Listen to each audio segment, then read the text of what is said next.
Hey guys, Dynasty Warrior 6 here again with another Game Finds video. I know it's been quite some time now, but I've gotten a lot of good stuff recently, so I do apologize about that. It's just kind of the way it is currently. I've had to do a lot of stuff now around the house because the management here at the I live in a manufactured home, and I rent the land, and they're on my ass about like a lot of stupid crap. So today is like one of my busiest days. Like I gotta paint a fence, and I've gotta pull a lot of weeds out of my driveway area, and get some kitty litter for an oil issue that happened. But it's beside the point. It's going to get taken care of here in the next week or so. Today I'm going to try to get a lot of it done, and tomorrow I'm going to get another thing done. So the last thing is just doing the oil, which will be easy. So with a pressure washer at least. So anyways, on to the game finds. So there's been quite a few game finds recently. We're going to kind of take it one game at a time like we always do, and then we'll just kind of go from there. Let's see here. We'll start with one that I found at Goodwill. I found Star Wars Knights of the Old Republic for like $5. It is complete. Let me open it up just to show you guys, but there we go. Oh, there we go. Star Wars Knights of the Old Republic. Not bad for $5. I was very happy to add this one back into my collection again. Let's see here. Another couple of things I bought at a game store. I bought I bought two from a game store. I'm sorry, I had a brain fart right there. The first one was Crash Bash. This was the last Crash Bandicoot kind of game they made for PlayStation back in the day. Not made by Naughty Dog, funny enough.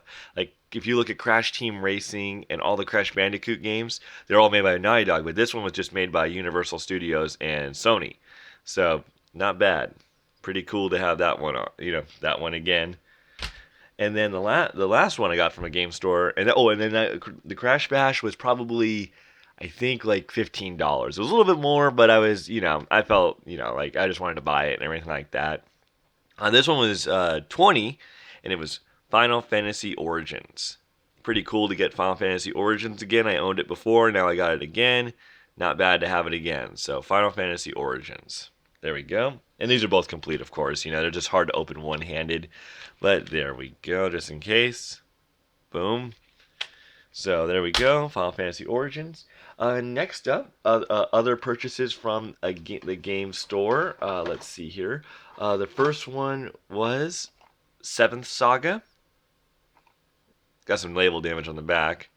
But this was like $30. But I had this game at one point. It's really good.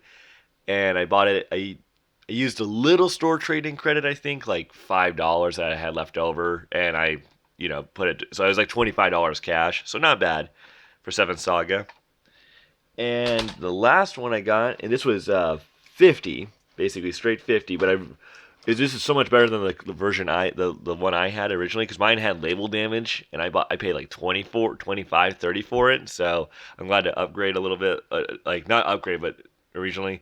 This is 50. When I sold my collection, I had this game, and then I lost it when I sold, so now I got it again. So this is Lufia 1. And so, not bad. Real good condition. Lufia 1, though. There we go.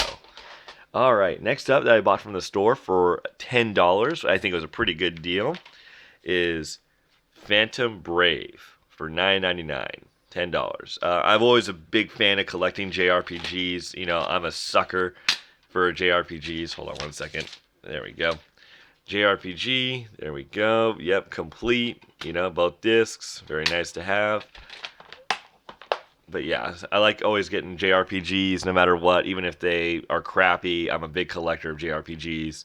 If someone says, hey, I got a JRPG for $5, my gosh, I'll be there in a minute. So I love PS2 JRPGs.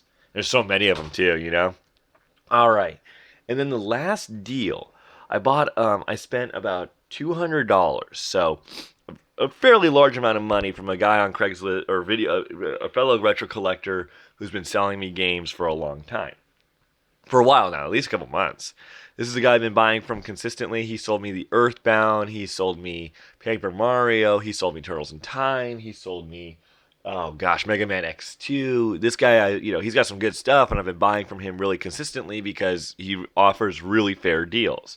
So it was basically $100 for one set and $100 for another set. I would have bought more, but due to circumstances changing suddenly on me. I didn't have a choice. I had to, keep money close to the chest kind of scenario. So we'll start with the first $100 purchase, and he threw in some extra stuff too. So first $100 purchase, it was all Nintendo games. So basically, this whole stack was $100. So first one was Mega Man.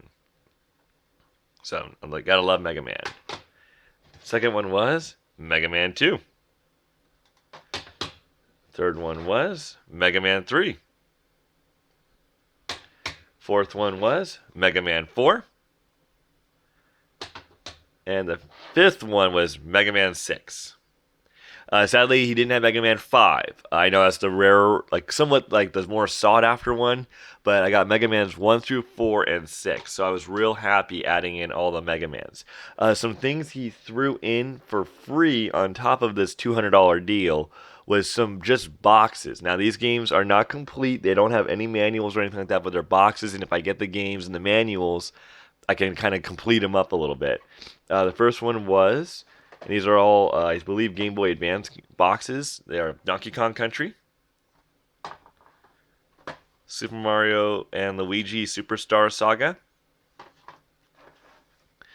Super Mario Advance 4, Super Mario Bros. 3, and the Player's Guide Pokemon Fire Red version. Now, these are just the boxes. There's nothing nothing in them. But the boxes are in really pretty good shape, overall. There's just not a lot of damage on them. They're pretty square still, not flattened out like sometimes you get, like this one's been a little squished, but overall, pretty good. So those were all thrown in for free. Like they were kind of part of the deal kind of scenario. So not bad there on that. And the last two, this is definitely what made the deal so worth it. I was so happy to get these two. First one was, and it's a classic. I never played this one, and I'm so excited to try it out. Is Banjo Tooie.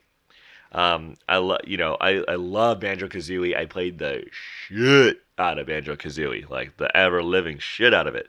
So I never played Banjo Tooie though. I wanted to, but at the time this game came out, I was kind of like an in between PS1 and like it was a lot of like transitioning and gaming for me. So I didn't actually play this one because I was transitioning a lot in gaming. So boom, Banjo Tooie.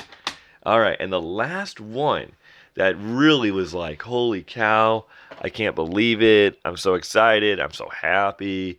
This is totally worth it, even with it, having a little bit of like issues. Like it's totally worth it still.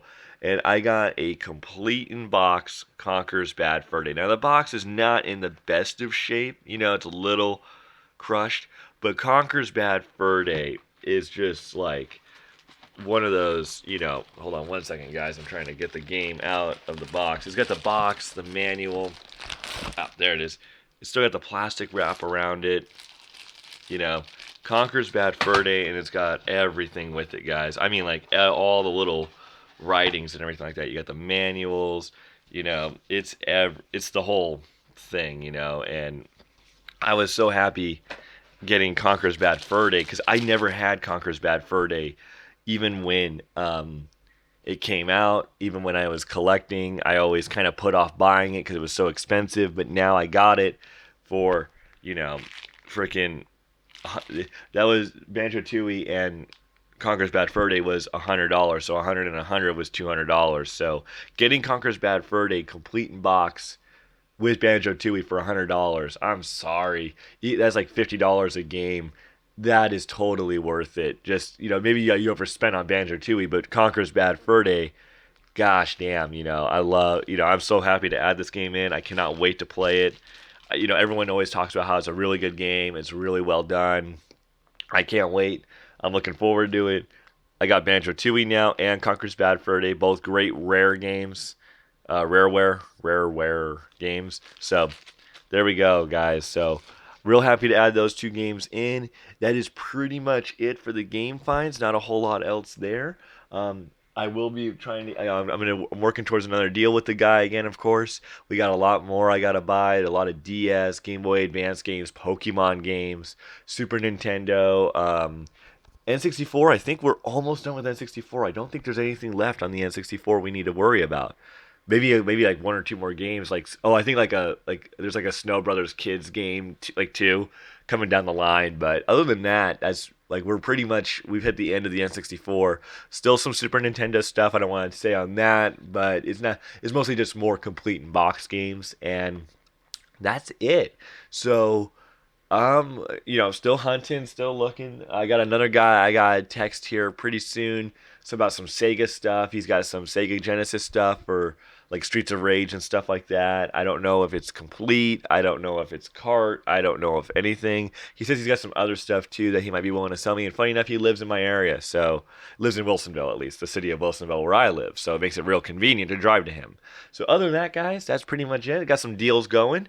Just got to keep plucking along and keep working at them and keep work on my house because my management's like, yeah, you gotta do all this stuff. And I'm like, oh my gosh, you gotta be kidding me. Because, like, the fence thing, I'll just give you guys a heads up on this one. This one's funny. The fence thing, the reason why the fence isn't white anymore is because these rose bushes that are planted near the fence, well, they're my neighbor's rose bushes. And they rub against the fence, taking the paint off and making them look green. And they're like, yeah, it's your fault. You need to paint it. I'm like, it's the freaking rose bushes. You got to be kidding me. But I'm not going to really start a fight with my neighbor because, she's really nice. She's elderly. And I don't want to, I'm not going to be that guy who's like, yeah, it's her fault and, everything like that. Because funny enough, the homeowner who lived here previously, he had a bunch of white exterior paint left over here. He just left a bunch of it here. So I kind of appreciate that in a way because he probably knew that the fence needed to get painted and he just, he had that stuff sitting on hand already to do it again and again and again and again and again. So, I kind of, I'm thankful for that guy, for doing that, just leaving the paint here because, not, maybe a lot of other people would have taken it with them. And it's actually good paint too. It's bare paint, like bare exterior, paint. So got thumbs up to that man. So I got to go do that today. I got to pull some weeds today out of the driveway area. I got to get some kitty litter for some oil, so as you guys know. So yeah, I got a fun-filled day of crap to do. So thanks guys for tuning in. I'll definitely see you guys later in the week.